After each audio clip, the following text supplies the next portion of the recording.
G'day YouTubers, and thank you for tuning in to today's very different video on YouTube. Today I'm actually going to be using Blender. Now I've actually got two versions. There's the old one and actually this one is the newest one. But this one there is the old one that I'm actually going to focus on. And obviously I've created a new folder here. And I've actually created a lot of bird flock type files here, right? And actually this is going to straightforward help me to test me out and actually show off my prowess of what I've been, doing in Blender. And if you remember my previous video, I was actually having lots and lots of trouble to animate and make this bird. If I press Z here, let me just go ahead and show it to you on rendered. There you go. Obviously, so what I've done so far was I've made a model of a bird. And the bird is supposed to be a crow, raven, jackdaw thing. And I've actually added some armatures. And I also made some various different tweakings, like, let me just show it to you. So the armature itself is pretty much inside the model, of course, and that was there to help assist, to actually help illustrate of what model it was. And then all of a sudden, a bird was straightforward born. And it took quite a while, and I also activated various different things, like, to make new textured maps. And that was the sort of thing I was doing around on Sunday, which of course was relatively busy somehow. I'm hoping to do more later on today, but I might as well just do it around, well, let's just say the evening and at night time, because this thing is a complete beast. In fact, the whole app is a complete beast. So yes, I've been making the bird models, and I've also been, if I go ahead and straightforward drag and take a look at show you what I've done so far. I've also added some very amazing little keyframes for my bird, and it was there to help guide the bird actually flap its wings. And I made lots and lots of keyframes. Amazingly, CGI often tends to speed up the process rather than the laborious nature of 2D animation, which is something that I'm actually more familiar with. But this is there to give you a good illustration of what I was up to. And it's a very straightforward, quick animation I've done. But let me show you another one that I've done. And in fact, when I was making this bird, I actually made basically 3 to 4 copies of the exact same thing. And guess what happened? But yes, later on, I then used the same old bird model for this, and it was supposed to be amazing. And check this out. Okay, so this is supposed to be a flock of birds. Now, you probably think, how has it been made? And before I should continue, let me just go ahead and close the door here. Okay, let me just close the door here. I know it's a bit messy, but hey, that's just me stuffing around like a complete 3-year-old. Right, let me just go ahead and continue where I left off into. Okay, I'm back. I've also have changed the resolution of the screen so that you can actually have a good sight and a good vision of what I'm actually trying to present to you or show it to you, to possibly say the least. And in that case, hey, this is what I've made. Of course, I've made what seems to be a big flock of birds, and of course I think they're supposed to be based on jackdaws. I think the wing flapping thing, I think the animation of it, it's one of these things where I think I've made one thing and another just straightforward slightly off. And I think the wings on the birds here are actually flapping, how would you say it? They're just somehow flapping a bit offset. But let me just straightforward show to you very, very clearly. It's so bright because I'm just showing to you as a bit of prowess here. It's not that bright. Do you want me to go and get something on the top?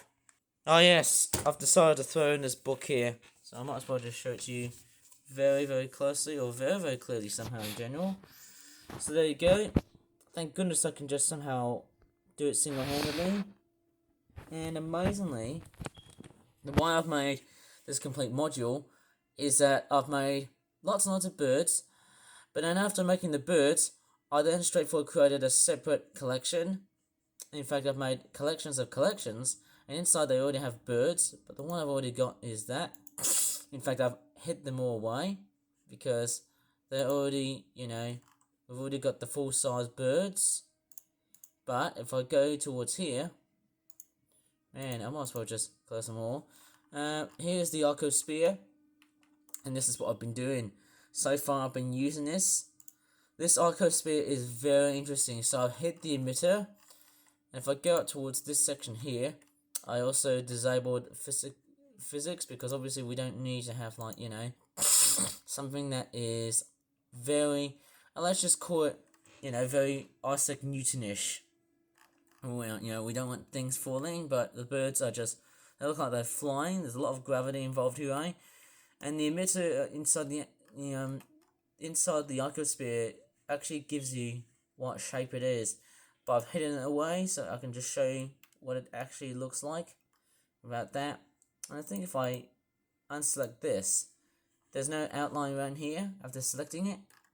And I've also done some very good tweaking with this whole little menu of some sort. I can't really tell. So it's the particle system that I've been going into.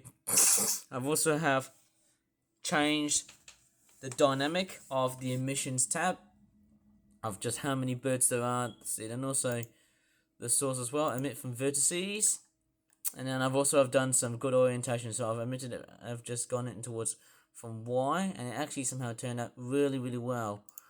And of course there's the velocity here as well, but I'm not going to add that because obviously I'm just going to save it. Well, actually not going to save velocity because I don't think it's that necessary. And then I've also have got collection as well. I can also render it as collection. In fact, I've already done it, so I've rendered the whole thing as collection. And it's got all birds, which is the things that are already from here on the top. And then I also have got bird mesh as well. So I've only included the mesh, just one of them. I think having too many is actually going to be like too overwhelming. But I've just only handed over just one because I think it's much more simple, a lot much more spacious, and much more clearer at times. So it's actually really, really good. And if I scroll it down, okay, lots and lots of course I'm not going to show you the emitter. There you go, the field weights, children of course, force field settings, and most importantly when I used the icosphere I also made it look like it was moving. Okay, I think we've got texture custom properties, but I'm going to show you how this icosphere was made. And I think what's very important to know is that apart from the icosphere, we also have this, like an empty sphere. And there's a noisy playing in the background here, sorry about that.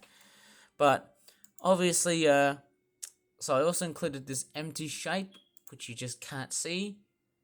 So that was the destination it was after for. And after that, I think the shape should straightforward reverse. I think it should. Maybe give it a nice linear sort of design here. What I can do is probably extend the whole animation to about 500 frames. That would be amazing. Somehow that would be fairly awesome to try and extend the duration of the animation I was making. And I could try and think of something else, but hey, I can just save that copy, and it looks pretty good. It looks like a very good and reliable runner. And here are the many birds. And amazingly, one thing about Blender is that it can spawn so much things. It can just straightforward do anything very quickly than anything else. I'll just play it here so that you can see what's going on.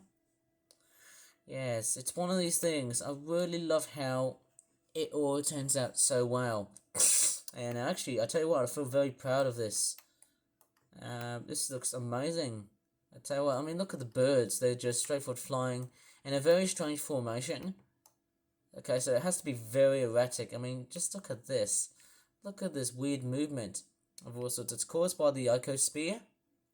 It's making some very weird shapes and stuff. And actually, there's a lot of like chopping and changing. And I've also